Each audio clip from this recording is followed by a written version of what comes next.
Prosperity comes from within. I was 7 digits broke when I was starting my entrepreneurial career. But after 4 years of making that decision to take the next step, ang 7 digits na negative na ito from my debt ay nagawa nating assets. Gusto mo ba na maging prosperous or at least turn your life financially this year? Watch this video.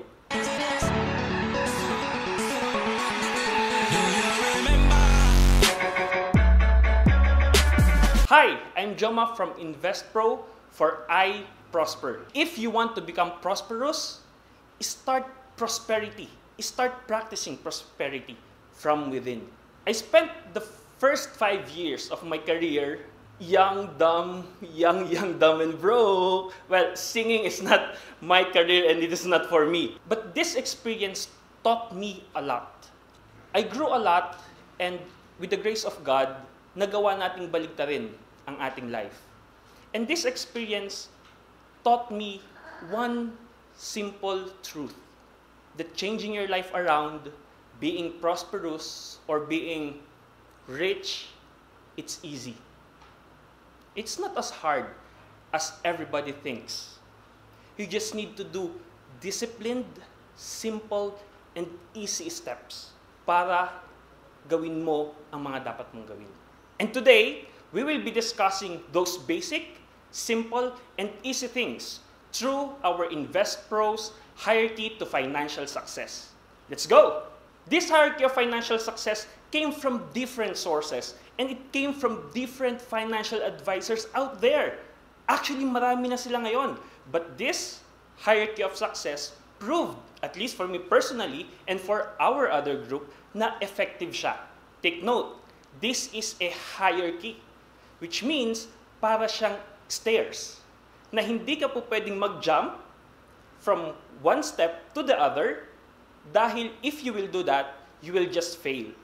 So this is a step-step process. Are you ready? First step to financial hierarchy of success is increasing your cash inflow. Well, actually, this is very obvious. Okay? But the question actually really is, how will we increase our cash inflow? Well, for businessmen, it is quite easier than it is for employees. The way to increase our cash inflow is to increase your value in the marketplace. Actually, akala ng iba, time ang binabayaran sa atin. The time that we spend sa ating trabaho or sa ating work, yun yung binabayad sa atin. Well, actually, it is not. It is our value. Now, for businessmen, it is quite easier because to increase your value in the market, it's quite simple because you have control. Ikaw ang nagbibigay sa negosyo mo kung ano ang mga products or services na gagawin mo. If you want to increase your value, well, maybe you can start by giving your clients more quality services than the previous service na ginagawa mo. Or maybe a product na po pwede mong i-innovate or i-increase para na sa ganun ay mas satisfied ang iyong clients. For employees, unfortunately, this is quite more challenging because, well, you do not have the control.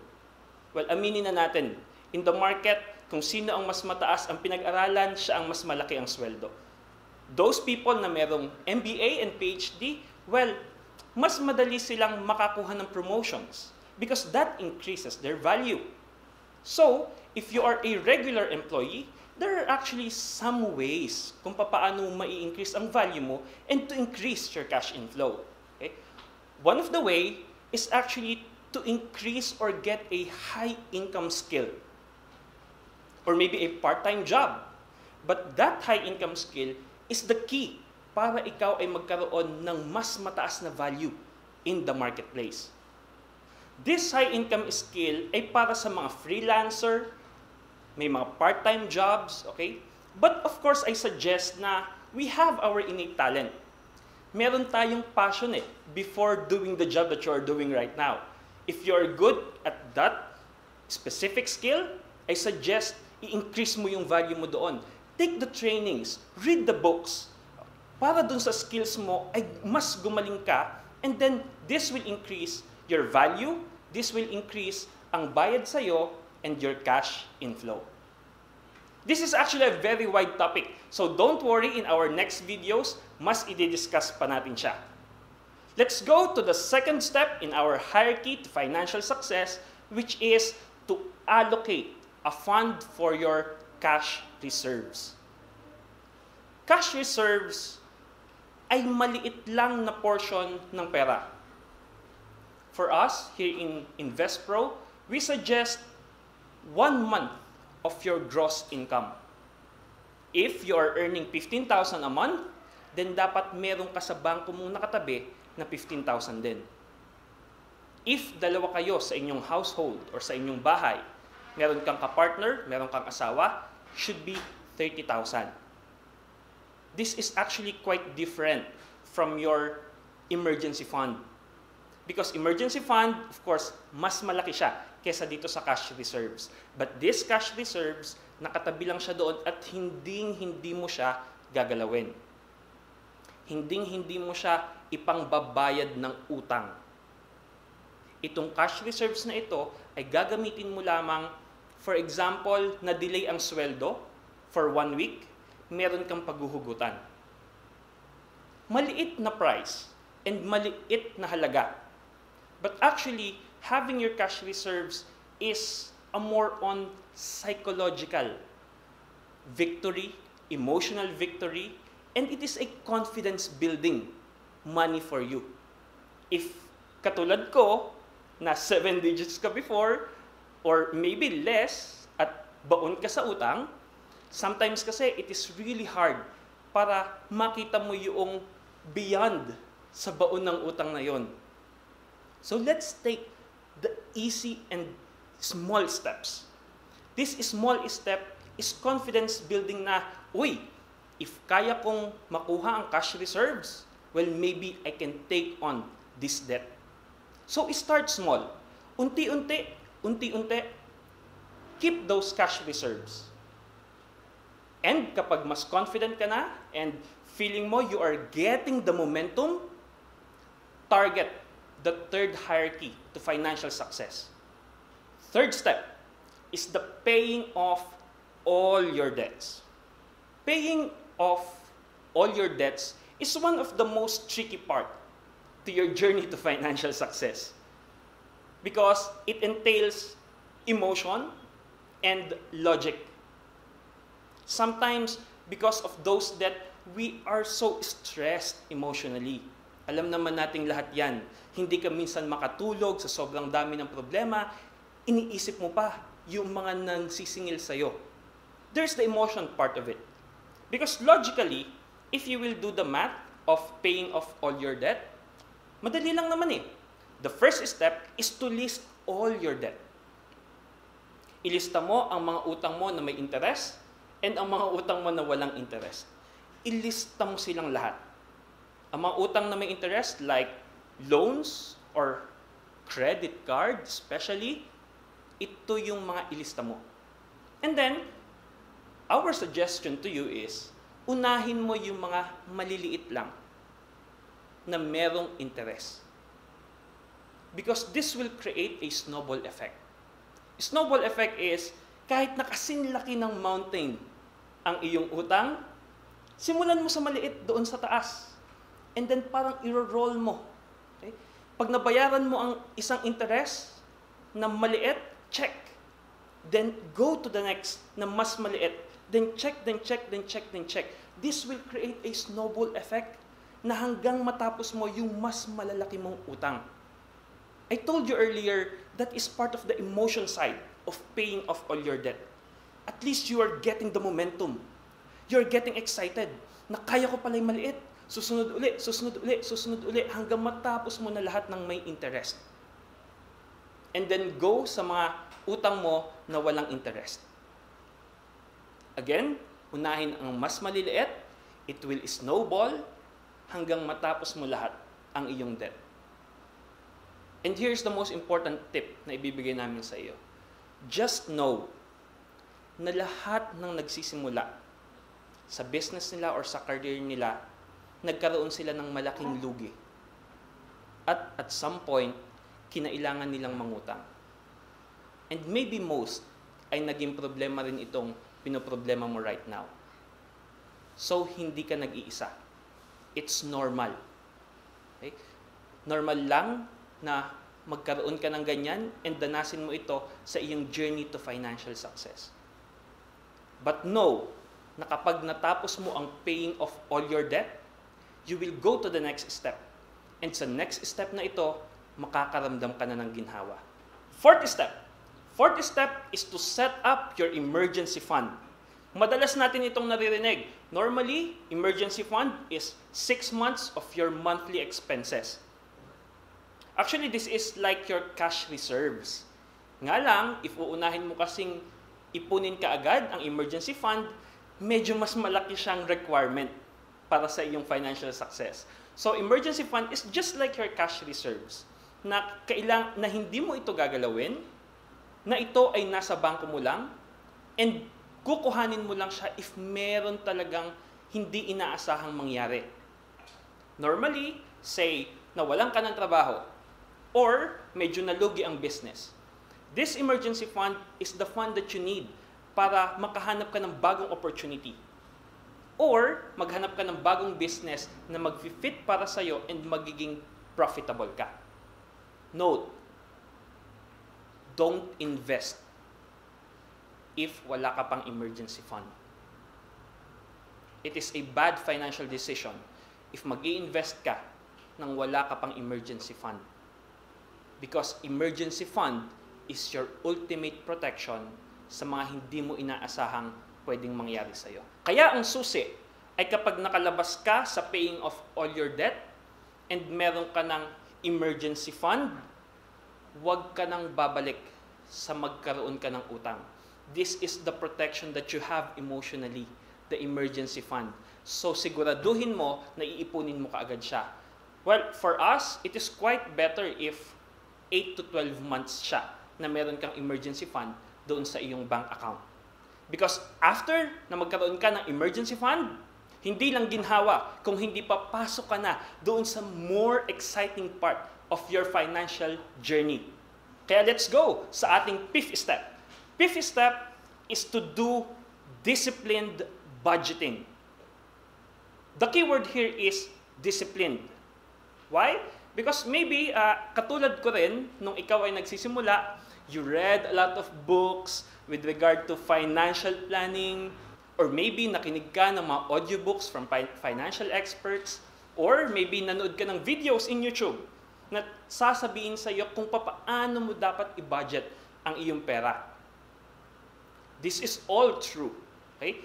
Minsan sasabihin nila sa iyo, ano ba ang dapat unahin? Kailangan ko bang magbayad ng insurance, ng healthcare, or kailangan ko na mag-invest kaagad? Or baka naman kailangan kong mag-open ng another business.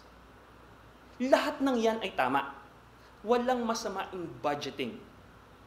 However, the problem is, sa lahat ng napakinggan, sa lahat ng nabasa, sa lahat ng napanood, kailan ka ba talaga nag-take action para sundan siya? This is the reason why meron tayong disciplined budgeting sa una. Just like in InvestPro, 10% tithes, 20% savings, 20% for your investment, 50% for your expenses. Tama naman lahat yan. However, why not if you have an emergency fund na nakaset up na, you are more confident, you are more independent sa iyong pakiramdam when it comes to finances, why not pagsabay-sabayin natin siya? Ano ang masama sa pagsabayin ang healthcare? Isabay dyan ang pagbabayad ng insurance. Isabay dyan ang investment. There's nothing wrong with it. Why not let's try 10% tithes, 5% insurance, 5% sa iyong HMO or sa iyong medical para kapag hindi inaasahan na ikaw ay ma-ospital, merong sasalo or merong magbabayad ng iyong medical expenses.